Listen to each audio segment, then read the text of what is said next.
Welcome, everybody. I am Dan. That is Tim.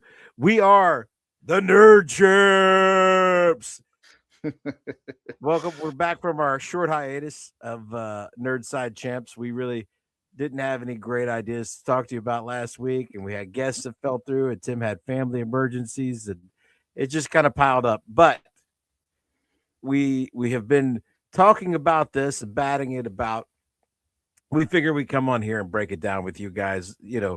All of the anticipation. We've got the teasers for Avengers Doomsday, and we figured we'd come back, start the new year outright, getting deep into our wheelhouse, doing MCU talk.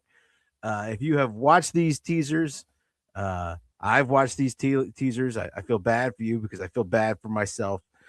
Jump in on the comments. Let us know what you think. Tim, have you managed to go ahead?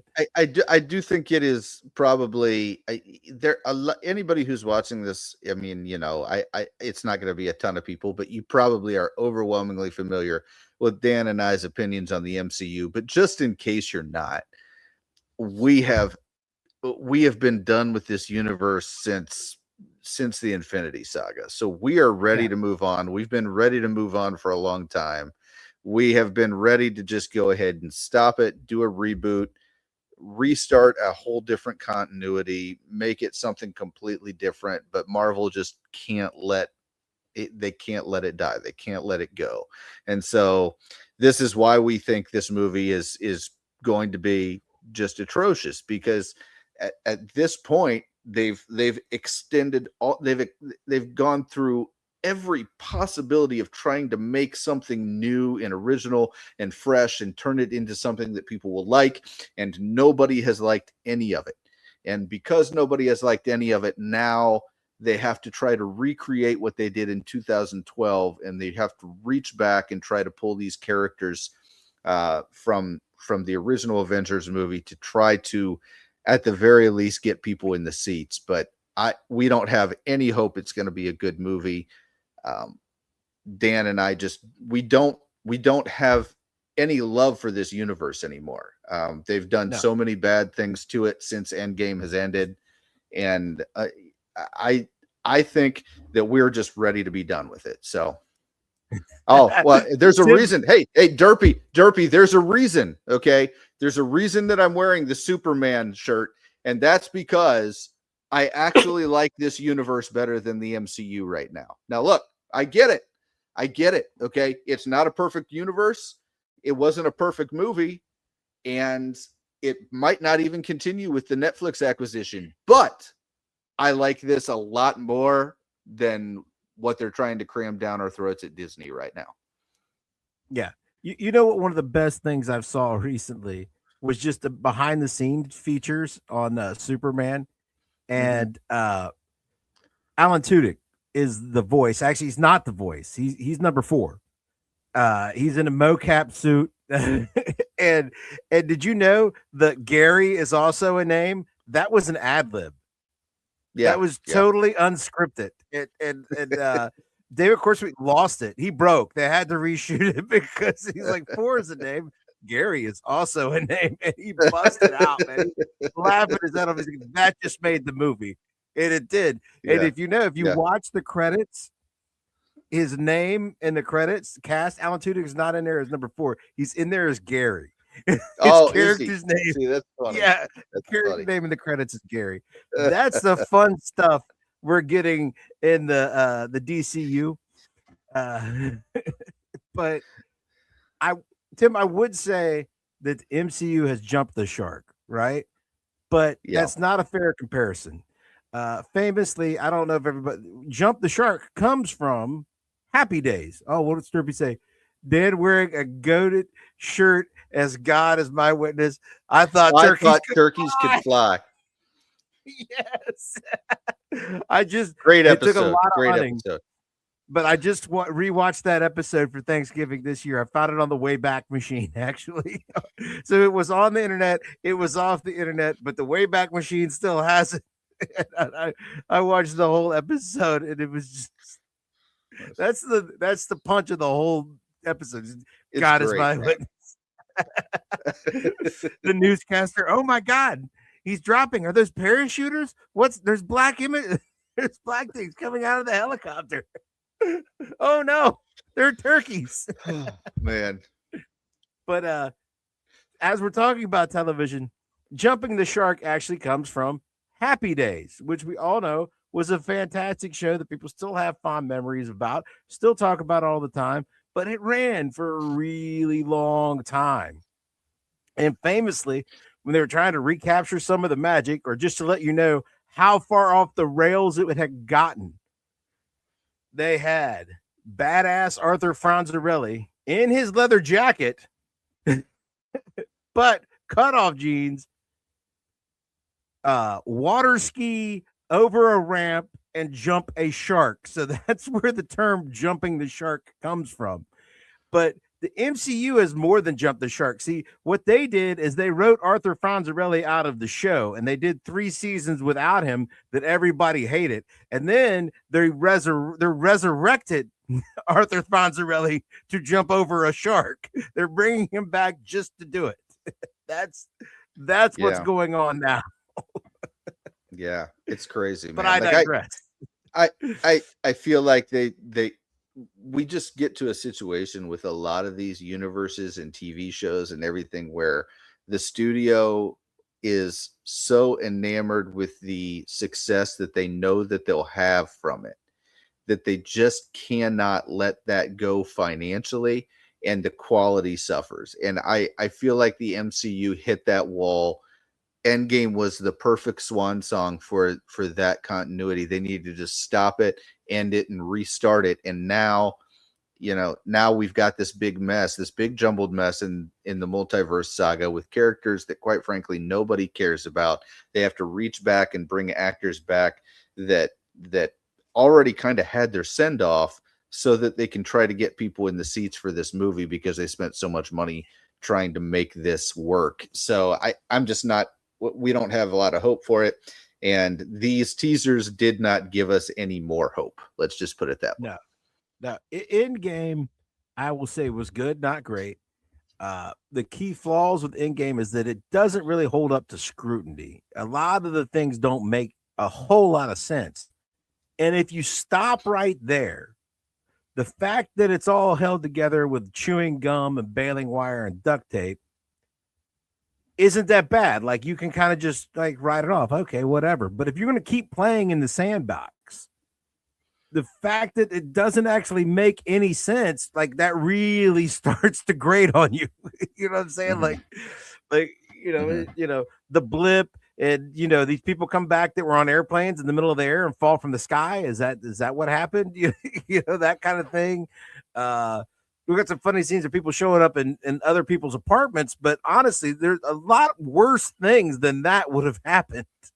The time travel rules that they spend so much time explaining that nobody understands. I dare you to tell me you understand the time travel rules that are outlined. The best example of it is how it should have ended, when they just keep saying time travel doesn't work like that. It's really hilarious. So yeah, there's just a lot of things that they did that really, what I didn't like the most is, since then they've gone back and they've kind of rewritten some of what was already kind of considered settled.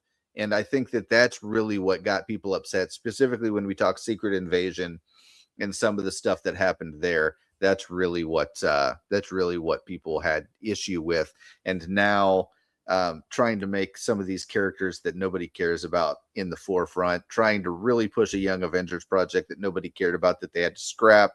There's just a lot of things here that they could have done differently that would have made this universe so much more compelling. But instead, the idea of continuing the universe and having it just be one long story instead of just rebooting it just never made sense to me. Derby, we will accept your message request on Instagram. I will read the pot leaks because I'm usually not a pot leak person. I want no spoilers. This movie doesn't spoiled. Yeah, it was spoiled over a year ago. But we are, even though we are not boomers, our techno savvy sometimes fails us. I will have to find the Instagram app because we are on the Instagram, but we're not good at it. And I will Yeah. read them, and maybe we'll talk about them next week. Yeah, for sure. because there is no spoiler for this. It is here. Okay, let's The start movie there is a with the no spoiler. It will spoil my life. Okay, it is a spoiler. Yeah. So we have a lot of comments, but I do want to get into the idea that all of these trailers seem to be prefaced on the idea that they are revealing something that everyone doesn't already know. You know, Yes. you know what I'm saying? It's like Steve Rogers will return. Was there anyone on the planet Earth who would care who did not already know Chris Evans was in this movie? I mean, that, you know what I'm saying? Like all of these things that they're revealing. Wasn't he one of the chairs? Tim, was Yeah. Chris Evans one of? Yeah, his name was on the back of a chair. And I think, you know, and that's the big thing. I just, you know, I wanted people to see, like, the main thing with this is they're trying to recapture what they did in 2012, but they're trying to do it in 12 months instead of 4 years, right? What they did in 2008, 2010, 2011, 2012, they had movies that led up to the Avengers movie. And that's kind of where we got everything. You had Captain America, you had Iron Man, you had Thor, and then you had the first Avengers movie, right? But they're trying to do that, but they're trying to do it in these little trailers. This person's going to be in the movie. This person's going to be in the movie. This person's going to be in the movie, but without any context as to how they're going to be in the movie, without any connectivity that makes any sense right now, other than what they're going to give us probably in like 30 minutes in the movie. None of that is going to be interesting. And we already knew, like Dan said, we saw all the chairs. We already know the names that are going to be in the movie. You don't have to try to introduce each one of these individually to us one at a time. Like, what are they doing? Like one a week or something until the release? It's ridiculous. So what they really need to do, if they really wanted to do it this way, they should have had the projects previously lead into this, and then it would have been so much easier. But now we're going to have to go back. The last time we saw Steve Rogers was what, in Endgame, right? Was that the last time we saw Steve Rogers?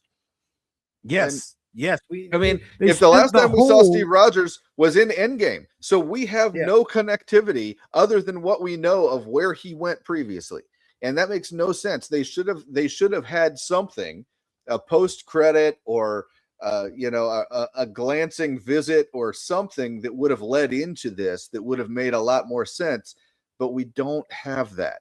And so trying to go ahead and do it all in these little minute trailers is just not going to give us the same nostalgic pull that we would have liked if it was actually in a project. It actually would have given us a reason to go see the garbage that they've given us the last several years if they would have done it that way. But they didn't do it that way. So now, you know, they're hoping that they can recapture that magic, but it's just not going to be there. I mean, as a guy who really loved the Infinity Saga, and I mean, I really did. It was a great story. The way that they laid it out. Was it perfect? No, but they did a very good job with it. And I feel like this right now is cheapening what they did in the Infinity Saga, because that was a great send-off for a lot of those characters. Yeah. And the studio that built its name on being top secret, of letting nothing leak, and being able, even though they within the first few phases they held so true to the source material, and yet were able to change it enough that lifelong fans and readers of the comics could still be surprised by these movies, and that nothing leaked. You would show up and you'd be like, man, you had to be there at least opening weekend, if not opening night, because you didn't want anything spoiled. You wanted to know what the post-credit scene is. You wanted to see what Easter eggs are there, what characters were being introduced or reintroduced. For years, they ran it that way. And now they just, like, the movie's still almost a year away. And every week we're getting a new like, oh yeah, hey, Steve Rogers is back. Hey, Thor's in it too. Like, hey, we're bringing back the X-Men from Fox. I wasn't big into the post-credit thing. I know they had kind of started it, before the MCU. There were some, I think the X-Men had really started the post-credit thing, and a few other series had started the post-credit thing. But I was not into the post-credit thing a lot when the MCU started. But the first one where I remember where I would just be like, wow, was I remember the hammer, right? I remember the hammer at the end of was it Iron Man 2? I think it was Iron Man 2, right? And I remember that, and it was just like it. As soon as you're like, that's leading into the next thing. It's the very next project. It was the perfect way, and they did that almost all the way through the Infinity Saga. It was great. And then in the multiverse saga, there are post credits that we still don't have any kind of connection to, right? We still don't know anything about the Black Knight. We still don't know anything about Clea. We still don't know anything about what were the two guys from Eternals, Pip and Eros. We still don't know anything about them. And there's all kinds of stuff where you're just like, what are we doing? If you're going to do something, you need to really lead it into the next project and have it be important. Get people excited for the next thing, not just introduce as many characters as you can and never use them. That's stupid.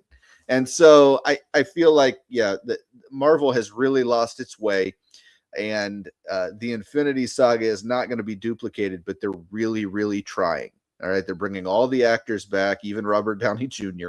They're bringing all the actors back, and they're trying their best to try to pull all those nostalgic member berries on us so that we'll go and sit in the seats and pay our good money to buy whatever bucket they have and popcorn and everything, and take our whole family, because they know that if they can get us there, that's really what their goal is. A good movie is not what their goal was a long time ago.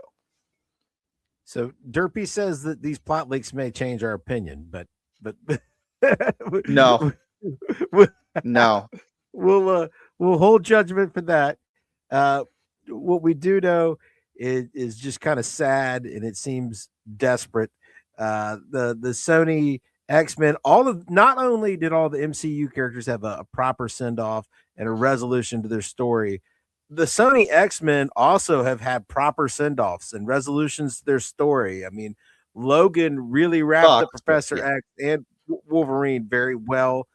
It was fun to see a Hugh Jackman Wolverine, not the Hugh Jackman Wolverine, in Deadpool and Wolverine. That was fun. But see, Deadpool is always kind of in a pocket side thing.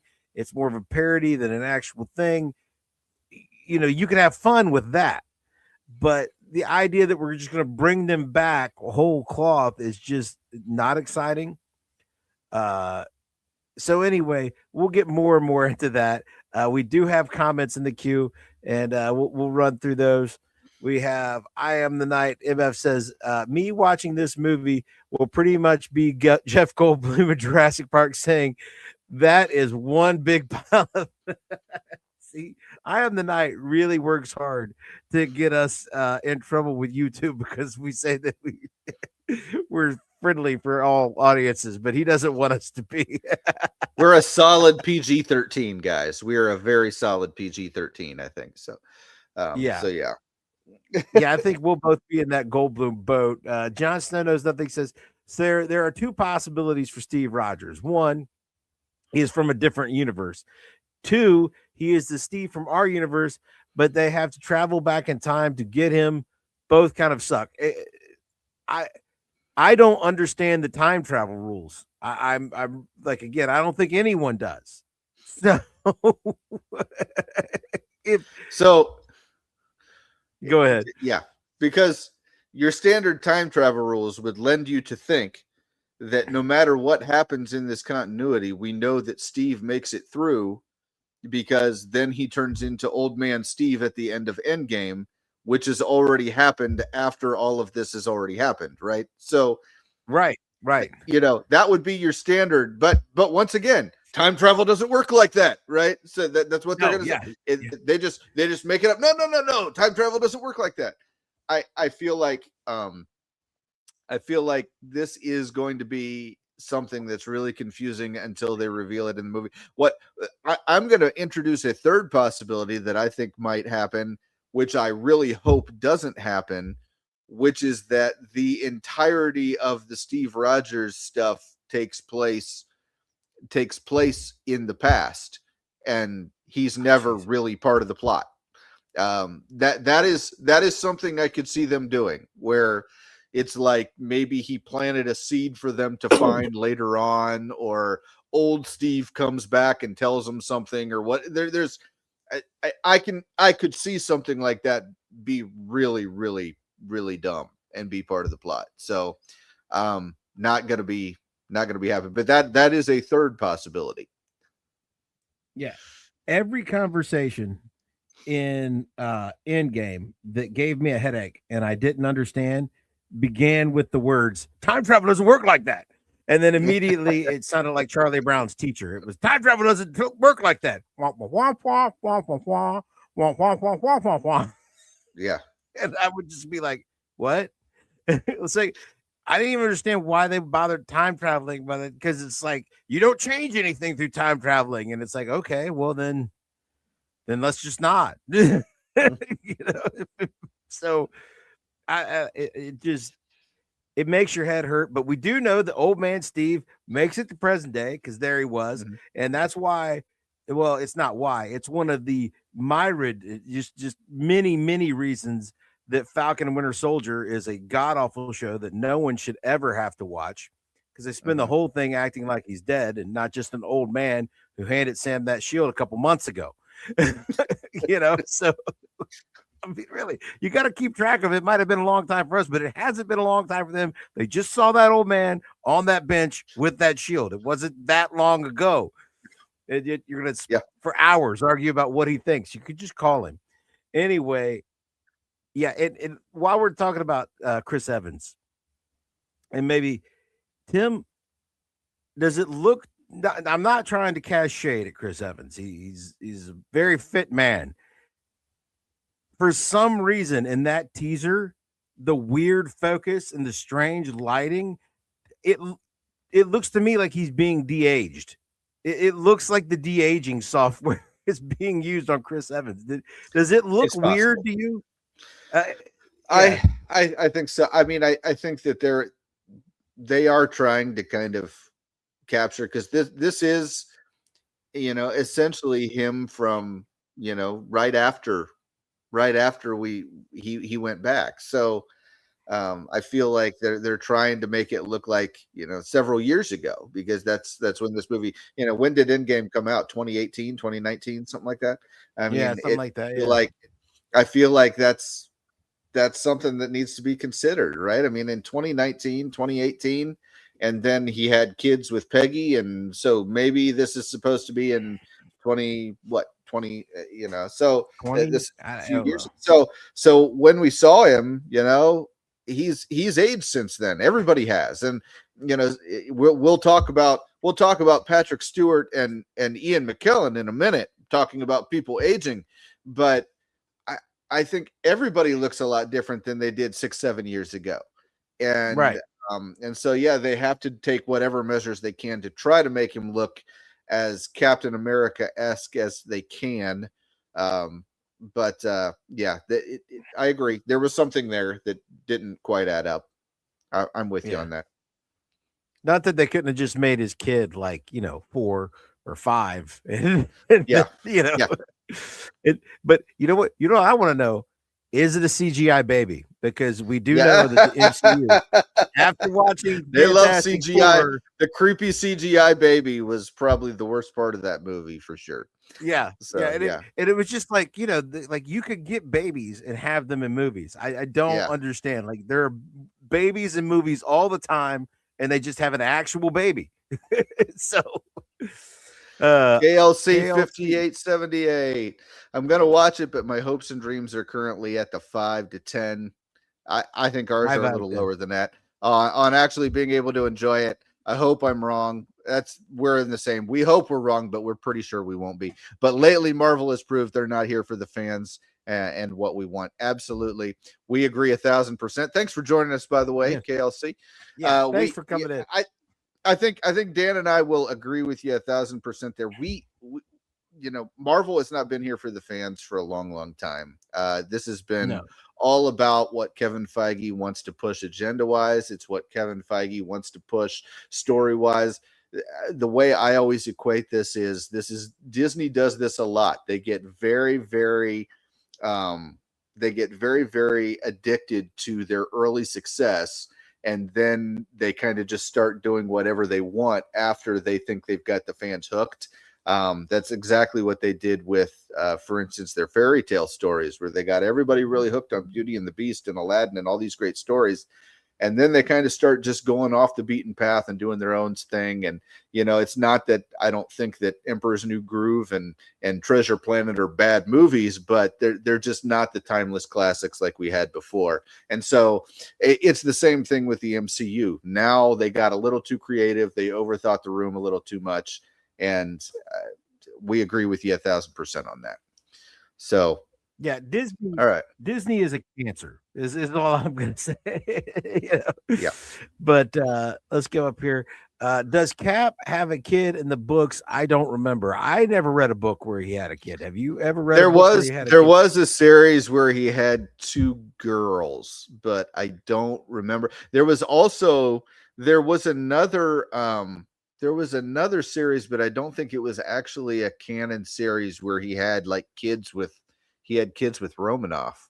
But this was it's been a long time. I can't even remember.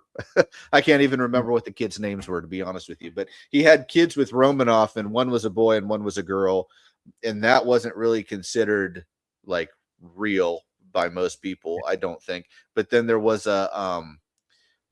another story in the books in which he had 2 girls, and I forget what their names were. But yeah, he did have some kids in the books, but this is another thing about the MCU. The MCU kind of takes these fringe characters and kind of makes them really, really important, right? Like Agatha didn't have an overwhelming amount of appearances right before, and they really pumped her up as something big. Same thing with Alexander Pierce, right? Alexander Pierce is another one of those characters that only had 3 or 4 appearances in the books, and they casted Robert Redford to be him in the MCU. So I mean, there's all kinds of stuff that Kevin Feige likes to pull really, really deep. It kind of feels like if they're doing anything with Cap's kids, it would be a pretty deep pull. Now,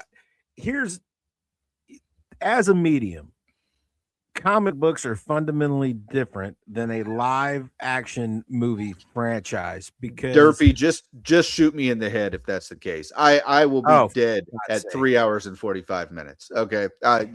Anyway, continue, Dan. Sorry. I will be researching extensively on runpee.com, which is the website that tells you the moments during a movie that are best to leave and go pee because you won't miss anything. And the thing is, I may or may not need to pee, but I know I will need to walk away from the screen. So I'm going to highlight the moments where I know I can go take a breather, tell myself it's just a movie, and dive back in. That's what I'm going to be researching if that holds to be true. What were we talking about? We were the Cap having kids. Comic books and feature films are completely different mediums, where in comic books, you're always going for the illusion of change because it is an ongoing medium where the characters actually never get any older. They want them to stay perpetually exactly the same so that you can keep telling more stories over and over again forever. That's famously why Marvel just really alienated almost all their fans in comic books before they ever started making movies, because they got tired of Spider-Man getting older and being married, and they wanted to revert to the part where he was like some kind of teenager or at least a 20-something with like a no job and girl troubles and stuff. So they always want to keep these characters the same, and they always did that with Captain America. Nowhere in the comics does Captain America abandon the future time period where he's been thawed out and travel back in time to like immediately after he disappeared and shack up with his girlfriend from that time. Actually, in the comic books, he dates Sharon Carter, not Peggy Carter. He dates the descendant. That's who his kids were with in the one run, I believe, was with Sharon So, Carter. I believe. Yeah. I believe. A character which has been totally wasted in the MCU. She was introduced. Another Winter one Soldier. that was written really poorly in Falcon and Winter Soldier. And could it be a Skrull? Yes, it could be a Skrull, but I don't think what I see from Disney, that's probably not the case. They're probably just finding an excuse to write off a white character. That's the way it feels. So well, and they did this. She's a great character. She never got her full service. She was just introduced in Winter Soldier, and so much stuff happened that there was not an opportunity to develop her. So they bring her back in one of the worst projects they've ever done, Falcon and Winter Soldier. Then they bake this heel turn into it, and it's one of those loose plot threads. It's one of those things we've never seen again. We don't even never seen it. What was the massive organization? Was it some form of Hydra? I don't even remember. She was the power broker that ended up giving the super serum to the Flag Smashers, is what she was, if you remember that. But so she was the one that sold it to them. So yeah. What giant international conspiracy does she work for? Right? Like, did we go anywhere with that? We didn't. No. We're probably she's not just going the power to. broker. She's just the power broker. That's it. So flashing fast. All of these guys coming back feels cheap to me. The OG Avengers had their ride off into the sunset moment. The only thing this could mean is that they're out of ideas. Yeah, that's totally correct. It's not just these Avengers. Again, these X-Men had Logan. They had Days of Future Past. These X-Men have ridden off into the sunset. And and that's the thing, man. Like a lot of these characters have already really had that moment, and you just can't do it again. I don't understand what they're trying to do here. Like Thor is a good example here. It says Thor is the one promo I have actually liked so far. I'm still sure that I will hate the movie, but nobody embodied the character better than Hemsworth. I loved Hemsworth as the character. I did. I loved Hemsworth as the character. I was one of those that didn't like how Hemsworth changed it as time went on in the Infinity Saga, almost becoming like a Guardians type character. I feel like that was around Ragnarok that he kind of started acting all funky like that. Dan, you're glitching on us, man. Yeah, I think Disney found out we're talking about him. What's going on? But hold on. No, it's okay. But yeah, I feel like Thor is one of those characters. I never really thought that that he got to be Thor after they introduced that new iteration. And I feel like this was kind of a callback to the original Thor. It was very Thespian. It was very Shakespearean. This monologue, it was almost like a theatrical monologue that he was giving. And that is the Thor character that I really, really liked at the beginning of the MCU. I don't know how you feel about it, Dan, but that's kind of how I always thought about Thor. I always thought about Thor as kind of the fish out of water. He was kind of like this almost like over the top Shakespearean character that kind of just landed in our universe. And I think he did a really good job with that in the first movie, bled really good into the second movie. And then by the time we got to the Avengers Ragnarok, he was just as sarcastic and everything as everybody else. He was playing video games. He had a dad bod. I just wasn't into that. I don't know where you feel, where you fall on that one, Dan. Can you hear me still? I can hear you. Yeah. Okay. I'm still working on the camera, but they've lost the pinnacle of Thor. They hit the absolute top of what they could figure out to do with Thor in Endgame, not Endgame, in Infinity War. I mean, Mhm. Infinity War was in many ways a Thor film. You know, he was the primary hero. He was on the quest to get a new weapon. There we go. I'm back. So There you go. anyway, he was the ultimate, like, whereas in by the time Endgame comes around, we got Captain Marvel knocking out ships and nobody gives a crap and wants to see that. Thor that Yeah. was the one that shows up in Infinity War and doesn't go for the head. He's the one who could have almost taken Thanos down all by himself. Hmm. And that was the pinnacle. And then from there on, they haven't known what to do with Thor. Like, I thought Ragnarok, I really enjoyed Ragnarok. I thought it was a great movie. I thought they found fun and interesting ways to go with the character, but Hmm. they did such a huge disservice with him in Endgame. And I know people hate Love and Thunder and say that ruined the character. He basically spent a whole movie playing the dude, Hmm. you know, in Endgame. So, what do you do in Love and Thunder? I guess you dial up the humor that was in Ragnarok to 11, and you just make him Yeah. totally silly. Uh, Yeah. this trailer to me, though, I felt like it was a knee jerk reaction. It went too far the other way because now, to me, it feels like we're going all the way back to the first Thor, which is a little bit overwrought. Wasn't always the most popular of the entries in the first phase, with the Shakespearean speaking and whatever. Because I know, I think one of the only reasons Chris Hemsworth is wanting to keep doing this is because he knows that the fans didn't like Love and Thunder and he wants to restore it. But I feel like they Hmm. went too far the other way. And the gist of what he was saying just doesn't ring Thor to me. I'm Hmm. just like, he wants to provide peace, and quiet, and just like a peaceful environment for his child.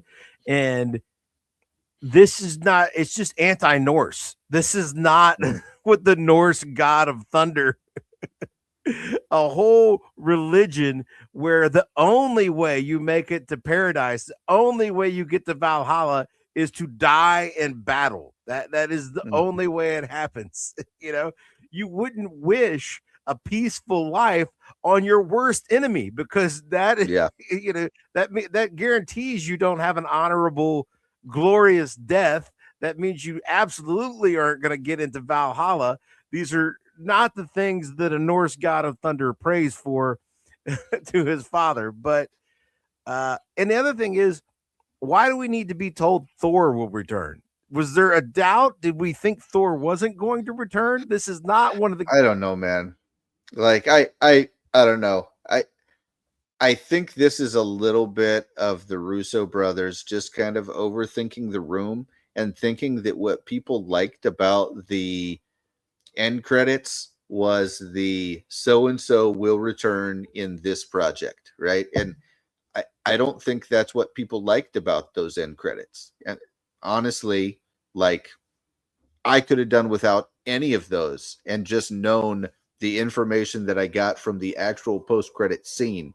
These That's essentially what they're doing. They're trying to give us a bunch of post credits and yeah. hope that it gets us excited for the movie. And I just don't think that's All the that's it's too late. You should have done that in the movies that you gave us. That's what you should have yeah, done.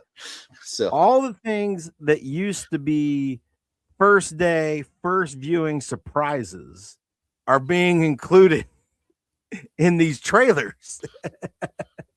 Yeah, okay. So KLC, he agrees with me. Yeah, Thor should be a warrior first and foremost, above all. That's what Thor should be. And they lost the thread. They couldn't figure out where to go. You know, it just, I don't mhm. fault them for making Love and Thunder. They really have painted themselves into a corner. And they've done that with all of these characters. What I fault them for more than anything is not the decisions they've made, like what they've done with these characters going forward. It's that they've done anything with these characters going forward. There really weren't many good places to go with any of them. They needed to be No. wrapped up. And, Yeah. and that's what's different. When you, again, in a comic book, it goes on for infinity. You want the illusion of change, you don't want real change because you can just keep telling these stories forever. When you move to live action, now you've got an actor who's going to grow old, and they're playing this character, and they're only going to do it for a finite amount of time. So unlike a cartoon or a comic book, now you have to do a complete arc for this character. And if you're going to keep making a whole series, the character has to grow old and change and have a resolution and an end. And you have to wrap it up. You know, it's different than writing a comic book. So, and they did that. They ended it, which is what you should do. And when you have value of IP, what do you do, Tim, when you end that version? You reboot it. So, anyway. It's what normal people do, right? Yeah, that's what these post-credit scenes that look like the trailers to try and draw fans back. Yeah, they're all just like...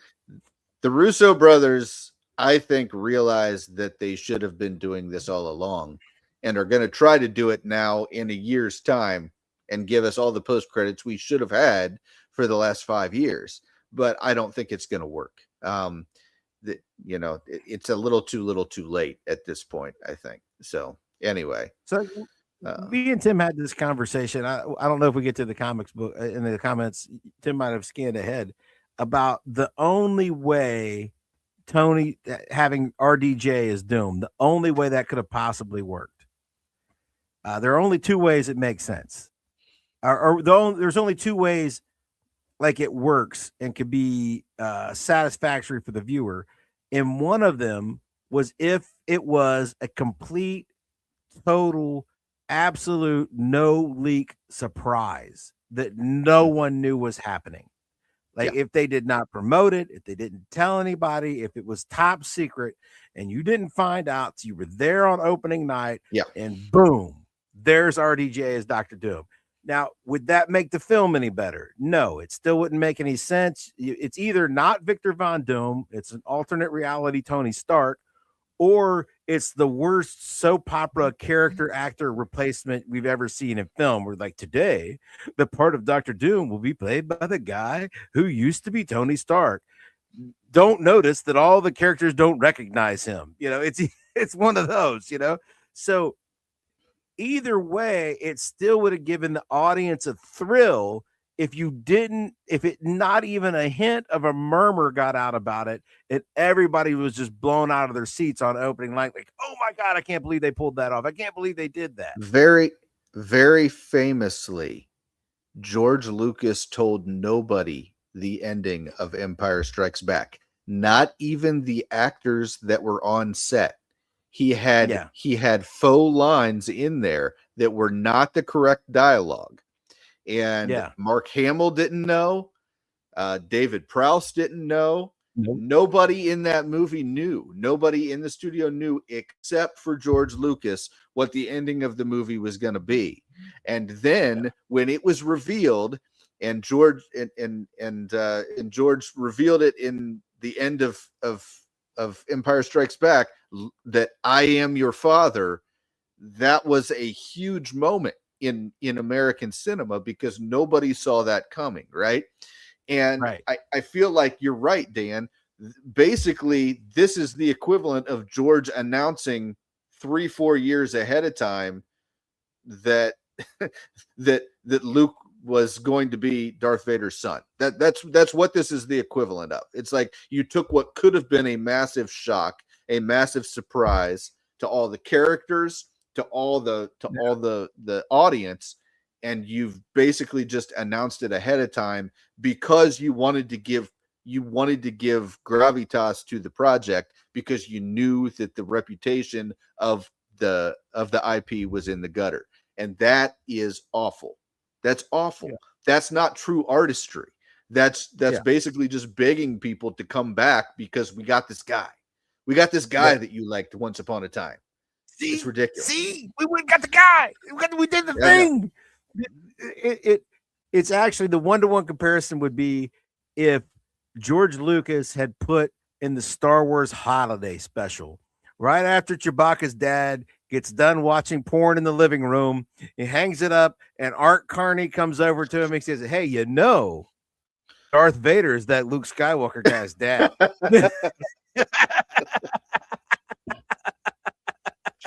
crazy, man. It's crazy. That's what this is like. Art Carney in the holiday special dials up Luke and Leia. Like, get them both on the screen. Hey, that's your sister. Stop having a crush on her. And by the way, the dude in the helmet, the guy, the Darth whatever, that's your dad.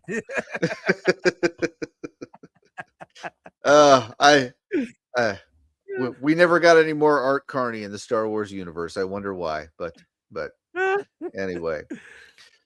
All right, so the cute little kid from Love and Thunder is now like 13. No thanks. Yeah, I noticed that the kid was not a cute little kid anymore. Did you notice that, Dan? In the trailer. So I mean, I guess kids grow up. Kids grow up. I guess. When did Love and Thunder come out, Tim? Is it been that long? 3 or 4 years ago, maybe something like that. I want to say 22. Was it 22? What are they giving that kid, Tim? Are they pumping the kid full of growth hormones or something? I don't know. That kid did look a lot older than, because in the movie, the kid was maybe 5 or 6. Is that in Love and Thunder? The kid was maybe 5 or 6. It was a very young child. It was a very young child. 5 or 6 at the most, right? It wasn't right. It wasn't like a 10-year-old kid. Okay. No. It definitely looked like it. And I mean, maybe the kid got blipped. I don't know. I have no idea. Something, but something happened. Yeah, here. So let's see where we got here. A lot of people liked how Thor morphed into a comedic character as the saga is continued. I was never a fan. I'm glad to see they appear to be going back to Thor's roots. So Flash ain't passes more into the first Thor's. I mean, famously, one of the least loved movies in the whole series is the second Thor, the Dark World. World. Yeah. So I do think that's what they were trying to do. I think they were trying to capture a little of the Guardians' magic and put it into a character that people had kind of soured on because it had kind of a lame sequel. But I've got to admit, the first Thor I actually really liked. I really liked the first Thor and kind of the fish out of water. It's kind of like, Enchanted or Elf or some of these other movies that are kind of like fish out of water into our universe. It was very similar to a lot of those. And so I really enjoyed it. But what really makes that engine go is Chris Hemsworth doing that thespian, over the top British acting. That's what he was doing, and it worked really well, and it was comedic at the same time, but his character was serious, right? Even though it was a comedic, it was comedic that he was fish out of water, he was serious. When they made him a goofball is where I think it all kind of went downhill, and they started that in Ragnarok. I still really liked Ragnarok, by the way. You can debate the ending of Ragnarok and Asgard being destroyed and all that, but the movie in general I really liked. But yeah, making Thor a goofball and then just going over the top when we have Taika Waititi doing the movie for Love and Thunder, he just dialed it right up to 11 and just made it pure comedy. And I do feel like that is probably where a lot of people got lost on this. They want Thor to be fish out of water, but still be serious. There can be funny elements to the fact that he is not familiar with our world while still being a serious character. And that's what I really liked about the first Thor movie. So I don't know. Maybe I'm just one of the weird ones. I don't know. I feel like Ragnarok of the standalone Thor films, I think Ragnarok is the best one. I think Thor wasn't a complete. Thor has always been, even in the comics, kind of I don't know. Even in he's not 100% like mature. That's why he's cast down to Earth, is because he's not properly serious. He's being punished by Odin in the comics, in the movie. The whole origin of Thor is he's this great warrior, but he's not serious enough. So and I thought Ragnarok was great. And again, top shelf. They I think they really reached their pinnacle in Infinity War, because Thor was great in that, because he had just now there were mistakes made in Infinity War. I don't like that, after the trauma of Ragnarok and being able to save a good number of the Asgardians on that ship, we immediately begin Infinity War with killing off, I guess, half of them. You get the impression at the beginning of Infinity War that he's killed all of them. You don't Yes. really even get the impression Yes. that it's only half. Yes. That's never really explained very well either. It's never really explained very well. So, right. The only reason you have to believe that he only killed half is because there's still Asgardians living on Earth in Love and Thunder, right? Because if he killed all of them, there wouldn't be any new Asgard, because he would have killed all of them, because that's all that was. And then the other thing is, that's what Thanos does. That's what he had always done. He would always went to places, conquered them, and killed half. He never killed all. That's just like, that's his MO. So based on that, when you're watching the movie, you feel like he killed everybody. You feel like they're all dead, but that was kind of a mistake. But it did motivate him and set him up to just be great in that movie, and the dynamic he had with the Guardians was great in that movie, where like Rocket thinks he's super cool, and Quill is kind of jealous, and Thor is being super cool. You know what I'm saying? Whereas I really did like Chris Hemsworth and Chris Pratt playing off of each other. They did fantastic together, and you just know that was one of those sets where it's just like, okay, guys, here's the general rule of what we're going for the story. Just make it funny, go. You know what I mean? And that was one of those. That's one of those moments you can just tell. You don't know how many takes they went to get to what they ended up with, but you just know that it was several. That's awesome. I love the way they played off of each other, and that was great. But I don't think anybody ever wanted that to be Thor. You know what I mean? Like, I don't think anybody ever thought that's I Thor. thought the Infinity War Thor, I think, was perfect Thor. Because he was being very determined. He was going to go make this new weapon. He was going to destroy Thor. He was going to avenge his people.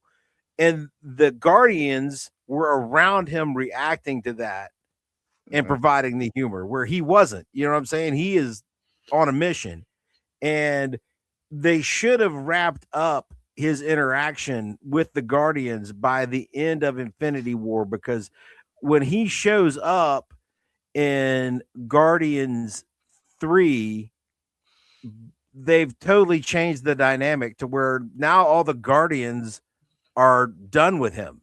They don't even want him around anymore, and he's hogging the spotlight. So that is how I talk. Yeah. What do you mean? This is my voice. Yeah. You will not be taking our pod today, sir. Yeah. Yeah. It's great, man. It's great. He's so intimidated by, he's trying to be macho. But that dynamic is gone by the time he shows up in Guardians, because of course Gunn didn't want him there.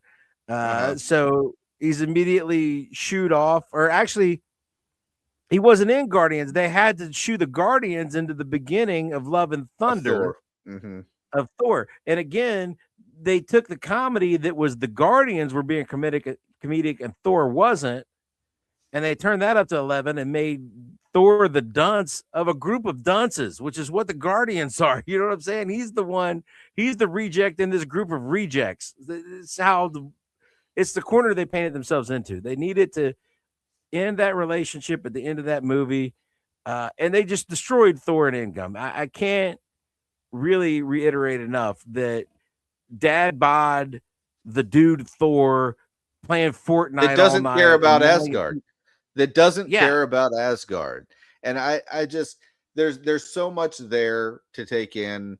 And yeah, I know that he's depressed and all of that. That's because he let Thanos win, and whatever, you know what I mean? But there was just a lot that they never really explained with Yeah. that, because Jane was still alive at that time, right? I mean, Jane was Right. still alive, and there's just a lot that they never really got into, and I never really understood why they wanted us to just go along with that story. It just didn't make any sense. So yeah. Well, their whole explanation of Thor has PTSD, Thor is coping. This is a serious thing. Okay, that's all well and good, but if that's the story you want to tell, why are you playing it for laughs? I mean, Mhm. if you watch Endgame, it's not being played serious that he's gained weight and that he's depressed. And no, it is played 100% for comic relief. That he's shirtless and fat and arguing with kids on the internet about playing video games. That is not played as a serious cry for. It's played as, oh, look how funny this is, Yeah. and it Yeah. wasn't funny. Basically they built him up in Infinity War. They had to nerf him in Endgame. They had to tone his power down so that Captain Marvel could have her big moment when she shows up, and basically she has the same exact character beat, big I'm gonna save the day moment that Thor had in Infinity War. It's almost Mhm. note for note, beat for beat, the same sequence, only with a different hero.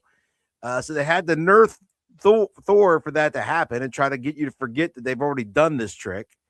And then also Captain America has to wield Mjolnir and save the day, not Thor. So Thor can't be full on Thor and still need that to happen. So that I don't know. They were painted into a corner. They've painted a lot of these things are just the fact that they didn't leave themselves good Yeah. options. Oh yeah, I would see them killing off Thor because I I feel like Disney, this is kind of what Disney does. I don't think they let characters get, somebody is going to die in this movie, somebody of consequence. We know it's not going to be Captain America because we've seen old man Captain America, unless it's just time travel doesn't work like that. I don't know. But I believe it's going to be probably either Thor or Hulk they are going to kill, but they can't kill Hulk because we know he's got a future project. So I don't know, right? He's got World War Hulk coming up. Thor doesn't have anything else on the docket. He's the natural choice, but we'll see.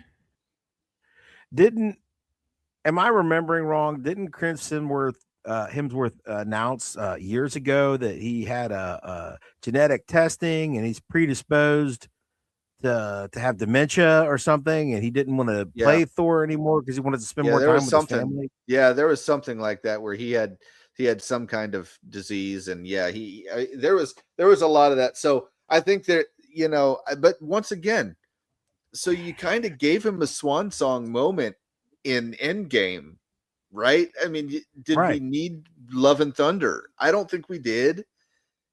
Did we need to have? I mean, did we need to have him right off with the Guardians after that? And just there's a lot that just didn't make sense. So I don't know. I'm not really. I'm not really a fan of what they did with Thor after that. I feel like they want to give him a proper send off, but it feels like somebody's got to die, and he's the natural choice here.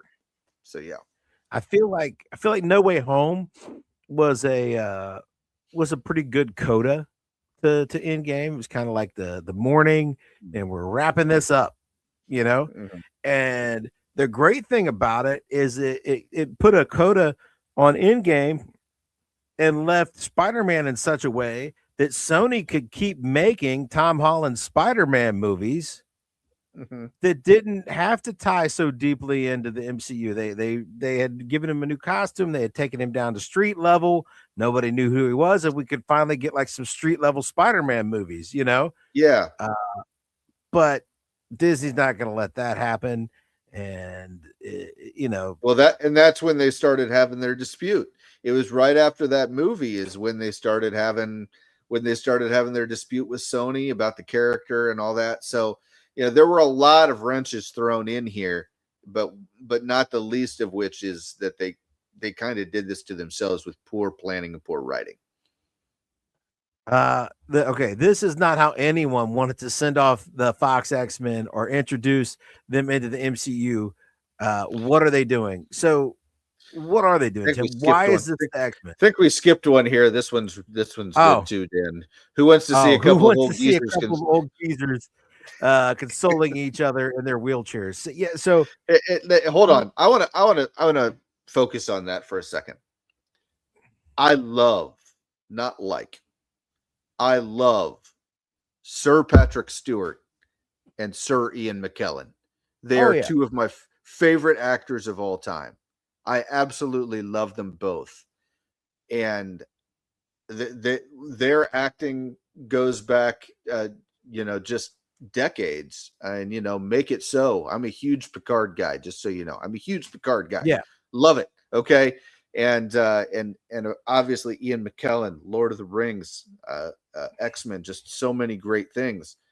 But to see both of them in this trailer in the condition that they are, where they were clearly just pushed out there for a paycheck, it just broke my heart, because both of them did not deserve that. Patrick Stewart was too old to be in these kind of movies years ago when he was in Multiverse of Madness. He was already too old then. And that was what, 7 years ago? I mean, we I mean, come on, man. 6-7 years ago. We've got to get past these characters. We just have to. I love these guys. But too old to play the very famously old paraplegic character. Yeah. I mean, look, man, I love Patrick Stewart and I love Ian McKellen, but the fact that they are playing these characters in this movie, it's just like when we got an 80-year-old Indiana Jones. I mean, who wants to see 80-year-old Indiana Jones? Nobody, right? Nobody wants to see 80. No, it wasn't a terrible movie. It wasn't the greatest, but it wasn't a terrible movie. But it was 80-year-old octogenarian Indiana Jones, right? I mean, why didn't we do this 30 years ago is kind of the question people should have been asking. And that's kind of the thing that I'm looking at with Ian McKellen and Patrick Stewart. This is something that maybe should have been done in like 2013.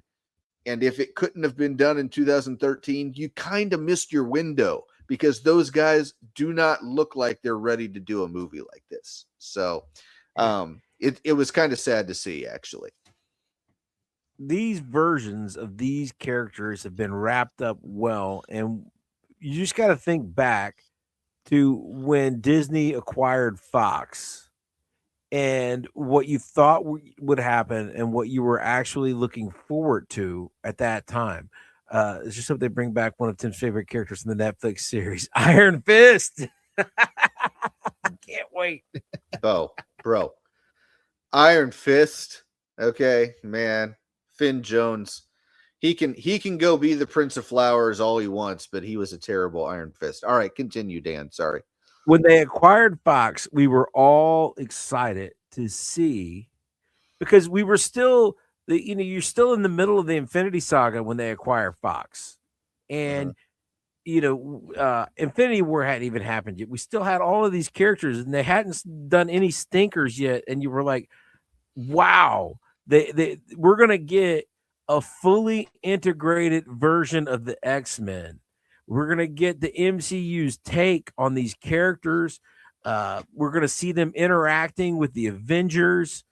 We're going to get this whole new version," and we were excited about it. And it just shows you how far the MCU of Marvel Studios has fallen in just that short time, that at this point, not only do they not have the cachet to create a version that anybody's excited to see or would even want to see or go see, they know it. They know that nobody is interested in partaking in their whole new version of the X-Men. This version of the X-Men was played out at Fox. They were done with it. They had done some good films. They had done some bad films. Days of Future Past was a reclamation, because their Dark Phoenix movie didn't work and people didn't like it. So then they had X-Men First Class, and then they had done the nostalgia play by bringing the cast of X-Men First Class together with this cast and doing Days of Future Past.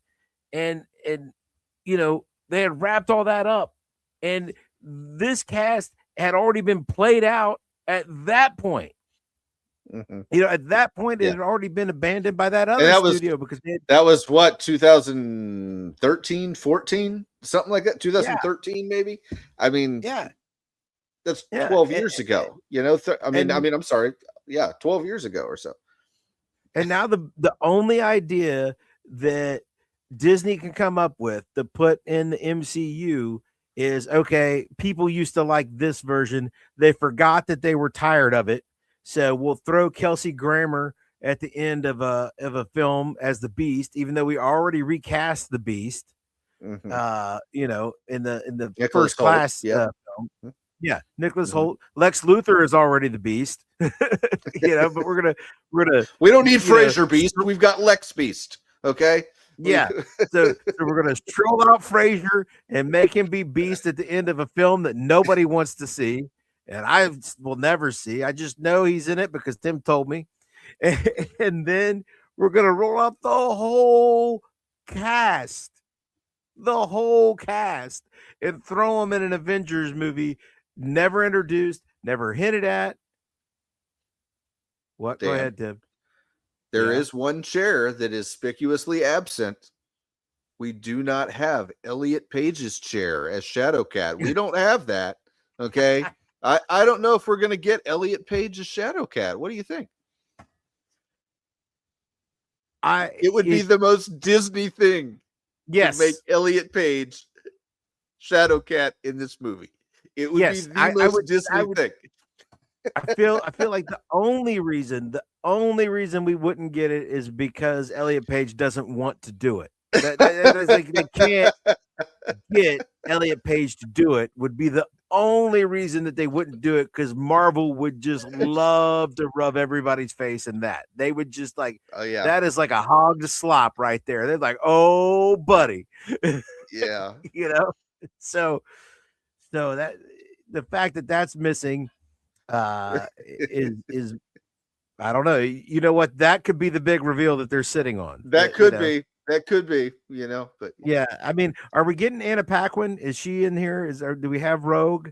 I don't know. I think Anna Paquin was on the chairs, wasn't she? I think maybe. I don't know. I'll have to go back, and it's been a long time since I've seen that trailer, but I believe Anna Paquin was on the chairs. I don't know. At this point, I believe we were on the chairs, Tim, and maybe my neighbor Bill was on the chair. Well, you were. Apparently, I wasn't. See, so yeah.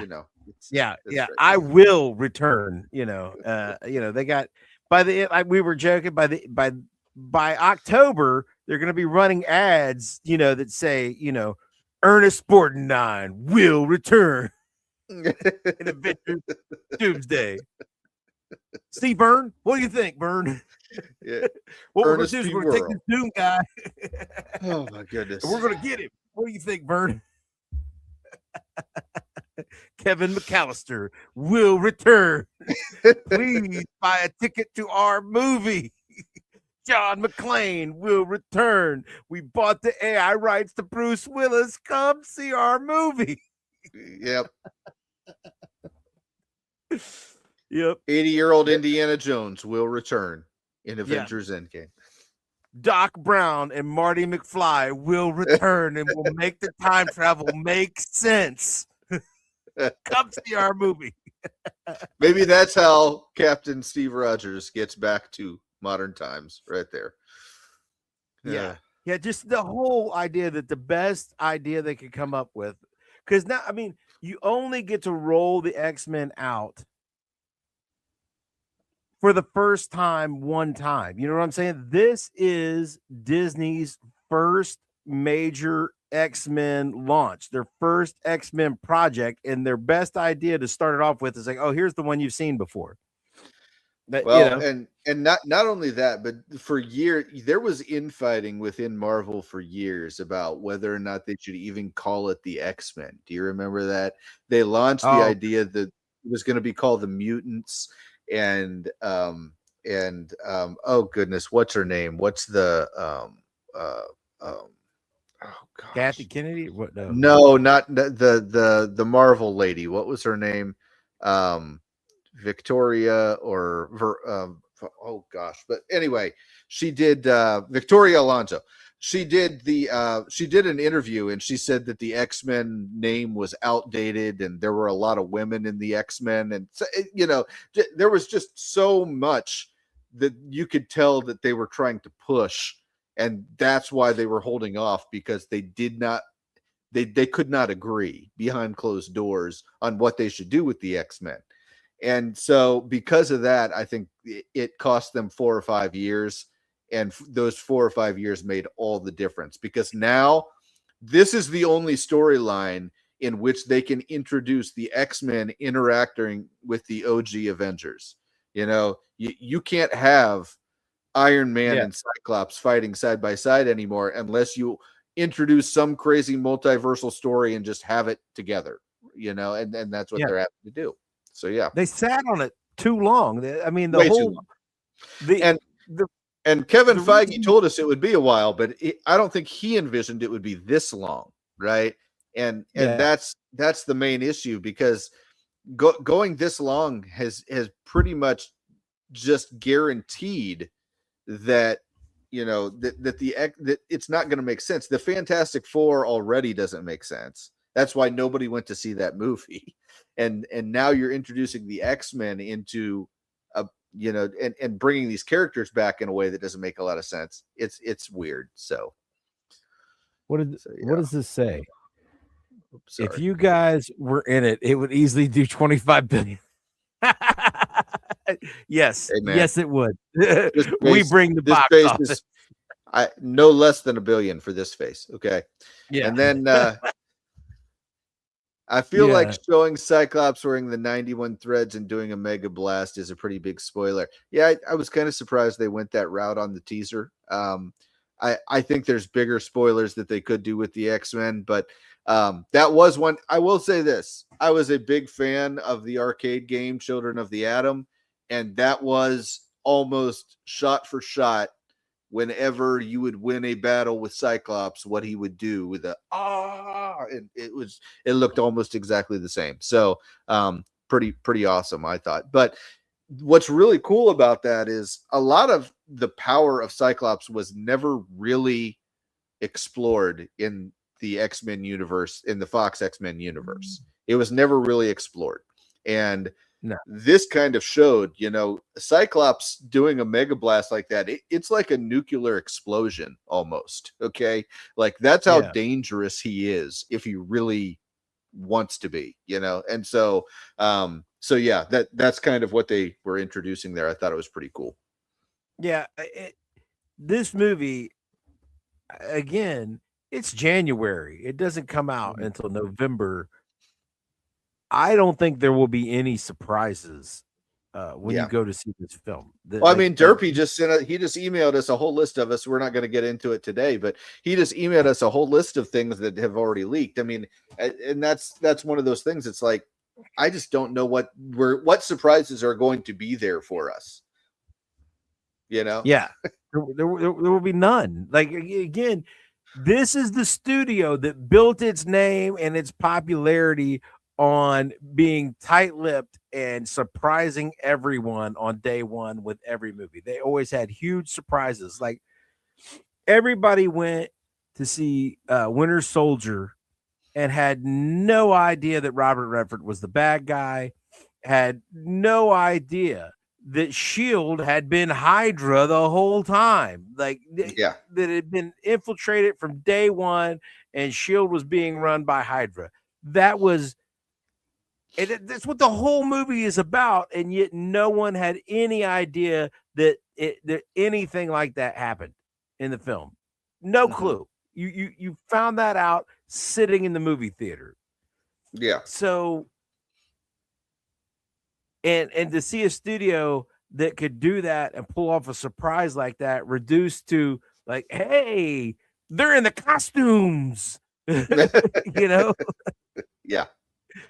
Yeah. know they were in the black leather when you saw them in the early 2000s, guys. But we're cooler than Fox. We took the same old actors and made them go on diets and give them Zipic. And now we squeeze their fat butts into the spandex, and they're in those costumes you like. See? Buy a ticket to our movie, please. Yep. It's gonna be. I mean, here.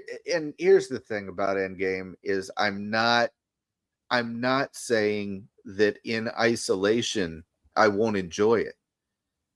I think that there are going to be elements of the movie that I would just be like, oh, I wish they would have done something with this 5 or 6 movies ago, or I wish they would have introduced that theme 5 or 6 movies ago, or I wish they would have done something with those characters to make this develop, to make this make more sense 5 or 6 movies ago. In isolation, I could see myself looking at this and saying, okay, but as a grand scheme of the MCU, in the grand scheme of the MCU, there's just no way that this is going to make the kind of sense that's going to make me thoroughly enjoy the movie. Look, I didn't hate the Fantastic Four movie. I didn't hate it, right? But it was too little too late. You introduced the first family of Marvel at the tail end of your second major saga. I mean, that's just criminal. And look, I get it. You didn't own the studio rights until the beginning of that second saga, but you got to get on that, man. You got to do it sooner than that. Well, if you acquire this IP and you're in the middle of a saga that people are saying, we don't really care about that, maybe, just maybe, you should change direction with that. And they didn't even think about changing direction. They said, no, we'll get to that stuff when we get to it. And now you're getting to it at a point where it doesn't make sense. And you're going to introduce Secret Wars, which is going to destroy everything and reboot anyway. So I don't even know why we're even doing this now. It doesn't make any sense. There was only one reason to sit on the Fantastic Four. And that would be because you were saving them to be the reboot. Your new continuity. To be the reboot. To be the first family. They're the first family of Marvel. You make your whole new version, making them the first family of Marvel, and it makes perfect sense. And then they made a movie that's set in a completely separate universe that at no point ties in with the ongoing universe until the absolute very end in the post-credit scene, right? I mean, that's the first time that there's any interaction at all with the universe. Actually, no, not even in the post credit scene, because that's still Dr. Doom in their universe. It was in the post credit for the Thunderbolts. New Avengers, I guess. So that's the only interaction. So again, this was your reboot. It was a fairly good movie. I was assaulted with how aggressively mid it was to me. I felt like it. I don't know. It just wasn't. It didn't hold my interest. It just didn't. I don't know why. I just don't think it could have. Here's the thing. I don't think it could have, because, like I said, there's just so many things they could have done to lead up to it differently. And it's the same thing with this. I'm looking at this and I'm seeing the X-Men, and the only thing I'm going to be thinking about the whole time is, why did they waste so much time getting to this? Now I've got 89-year-old Patrick Stewart or whatever in the heck it is. Because you guys stalled so long, that's what I have to watch now. It's ridiculous. What were you doing? They stalled so long. You were trying to push Ironheart, and you were trying to push Shang-Chi, and you were trying to push, the Eternals. You were trying to push all these characters that nobody cared about, while trying to promote certain other characters like the young Avengers characters that nobody cared about, and replacing characters that we like with other characters, and it didn't, and none of it was making any sense. And all the time you've got your A-list team here that everybody will go see as soon as you release it, the X-Men, and you're just saying, no, we'll wait until Patrick Stewart's like 89, 90 years old, then we'll do it. It doesn't make any sense. And the worst part isn't just that they wait until Patrick Stewart's too old. They wait until they do not have the creative juice or the cultural standing to give us a new Professor X. They No, wait until the only play they have left in the playbook is the nostalgia play and say, here's Patrick Stewart again as Professor exactly. X. If they had done Exactly. this 10 years ago, if they had done this 10 years ago, it wouldn't have mattered how old Patrick Stewart was because they would have given us a brand new version of all of these X-Men. You know, it would have That's been a right. whole new thing. And That's right. instead, they sat on it and they gave us Shang-Chi and they gave us all this stuff that's like, well, okay, I'll sit through it. But when are you going to give me one that, like, you know, that really anchors this and pulls it together? And then they just kept not. And now it's to the point where everybody's sick of them. And they're like, hey, please come see our movie. We went and got Patrick Stewart. He'll give a big Picard speech. It'll be great. Oh, if he gives a Picard speech, I'm going to be done. All right. Yeah. All right. Yeah. Here's what I feel. I don't think I'm going to enjoy any aspects of this movie. I think I'm just going to sit for like almost 4 hours being angry. Here's what I could enjoy. Pretty likely result. Here's what they could do to just give me blemishes of light in this 3-hour malaise. Give me more Wesley Snipes. I would like to see some more Blade if I could. And you know what? You know what? You could even give me the trailer. Just give me the trailer. Ghost Rider will return in Avengers. I want Nick Cage right there. Crazy Nick Cage. Ghost Rider. Yep. That's right. You know what? Give me, what's his name? Sam Elliott as old Ghost Rider on a horse next to him. I want the Ghost Riders will return. Of course, they already screwed that up on the Agents of S.H.I.E.L.D. show where they put Ghost Rider in a car. Yeah. Well, not only that, but then there was the wonderful masterpiece Spirit of Vengeance that came out and just shot everything right in the foot. So yeah, absolutely.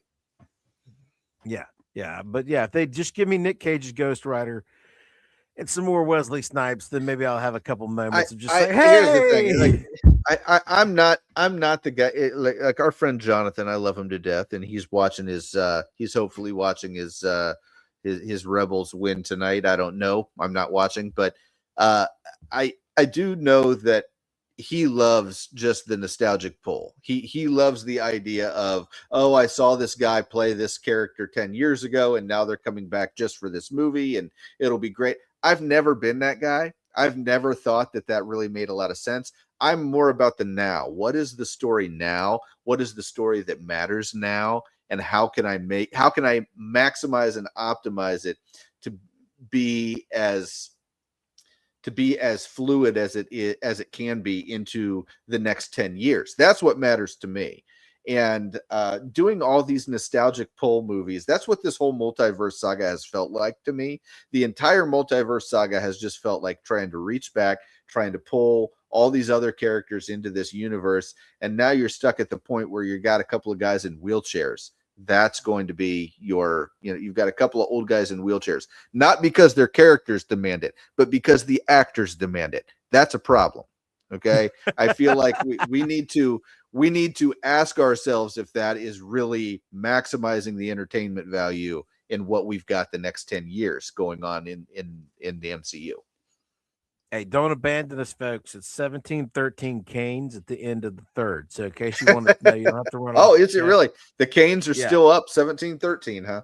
All right. Yeah. So I just and I don't know, X-Men fans can attack me, and I know we're going long, but how evergreen are the X-Men, especially the character of Magneto, because deeply entrenched and baked into the origin story of the character of Magneto and what motivates him as a villain and what makes him want to set the mutants apart and all of these things, right? Part of his core of a character, which you can make work in comics because everybody's immortal in comics and everybody gets to a certain age where they were introduced and that's how old they stay, right?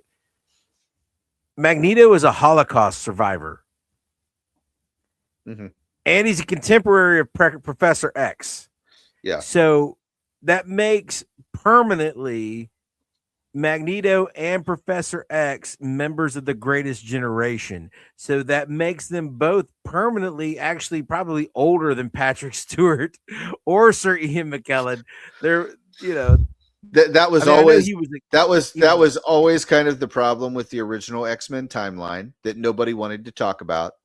yeah, It is worth noting that he was a young child when he survived the Holocaust camp. It is worth mentioning. Okay, he wasn't like a grown boy. He wasn't like in his teen years. yeah, No, he was a small child.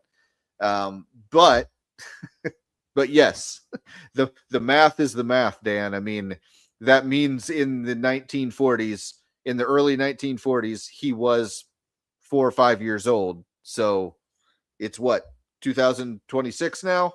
So, yeah. I So, mean, we are we're really close to a yeah, point where he really shouldn't be alive. I agree. yeah, because World War II ended in 1945. It was over in Mhm. 1945. So for him to be put into a concentration camp in the last year of the war and remember it happening, Mhm.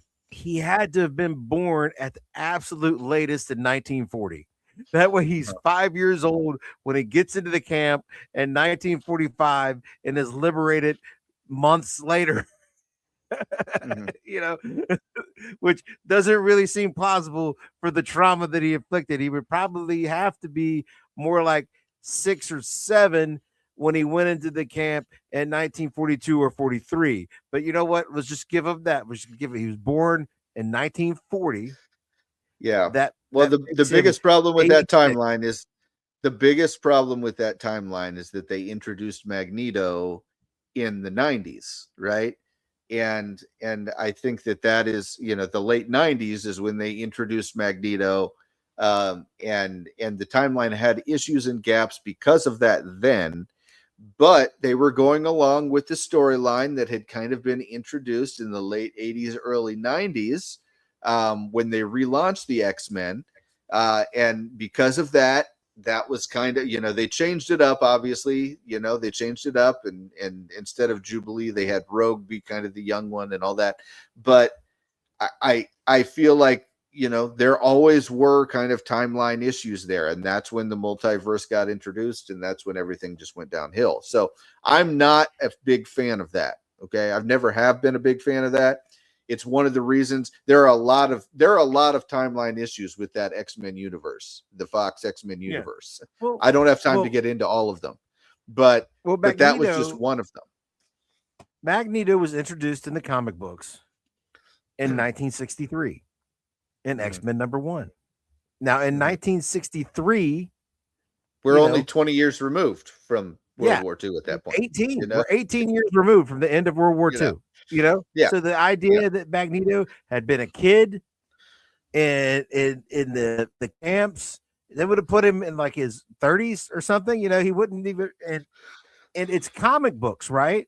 So hmm the thing about comic books is he's introduced in 1963, and whatever age he is introduced at in 1963, he could still be exactly the same age in 2026. That's just the way comic book storytelling is. Nobody ever gets any older. It's the same reason, hmm yeah. Fred, Stewie Daphne, and Griffin, Shaggy. Stewie, yes, Yeah, Stewie yeah, Griffin stays a baby for 30 years. I mean, it's just how it happens, right? yeah. So yeah, Yeah, yeah. Bart and Lisa are still in the same grade. You know what I'm saying? yeah, It's that's right. the same thing. You know, so I was the same age as Bart. Now I'm older than Homer. So, Yeah, that's right. but the episodes are still coming out. So it it it works in that medium because it's just more stories and whatever, and we're not really. But when you're doing live action films, it's like it starts getting like, wait a minute, okay, well we've got to get a guy that's old enough to have been in a concentration camp as a child. Well, that guy is minimum 85, 86 years old, or at least has Yeah. to pass The as biggest 86 years mistake, old. they made with that first X-Men universe was not making it in the 60s. They should have made it take place in the 60s. Then everything would have made sense. But now it doesn't. Yeah. So here we are. But Yeah. it is what it is. Well, First Class took place in the 60s, which was a good movie. Yeah, exactly. So, exactly. uh, so yeah, it's problematic. So, we're saying that we wanted the MCU to roll out a whole new set of X-Men, but and a lot of the X-Men don't have these problems, but it's so foundational to who Magneto is. I don't know how you replace the Holocaust culturally to have that character have the same pull. And I don't know how you do it without the character being almost 90 years old. So Yeah. I don't know. Yep. All that being said, Doomsday will be really bad. Yeah. I don't know that we really got into the trailers a lot. We did, I think. I think we got into all three of them for the most part. Yeah. But none of these have been the moment. I have not been the Leo meme yet, Dan. I have not been like, that has not been me yet on any of these. And I'm a huge nerd. You're a huge nerd. When we see things in a trailer, a lot of times we're just like, I gotta go see that. You know what I mean? But this is one of those. This is one of those so far. I have not seen one of those moments yet. So my key takeaway from the Steve Rogers trailer, I won't call it the Cap trailer because they don't call him Cap, they call him Steve Rogers, which leads me to believe he won't be Captain America. He'll probably be Nomad. But anyway, key takeaway when I watched it was that Chris Evans looked weird. The lighting was strange, like they de-aged him or something. And apparently it looked like Cap had two front doors because he's walking in and he's got like a regular front door to the right, and there's like this glass front door to the left. So it's an odd house. The house has two front doors. This is the kind of stuff that I'm noticing. This is how enthralled with this trailer that I'm like, hey, you know what? He's got two front doors. And then the Thor one was like, man, that kid looks old. Has it really been that long since I saw Love and Thunder? And also, this doesn't sound much like a Norse god's speech.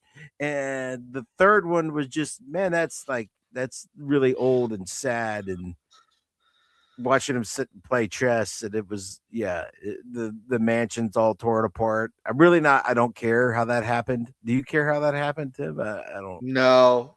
I mean, I get it. They saw the plate, the school's plate that said Xavier School for Gifted Youngsters, but I don't think there was anything there that we really needed to talk about. It's the school is not there anymore, and that's what we know.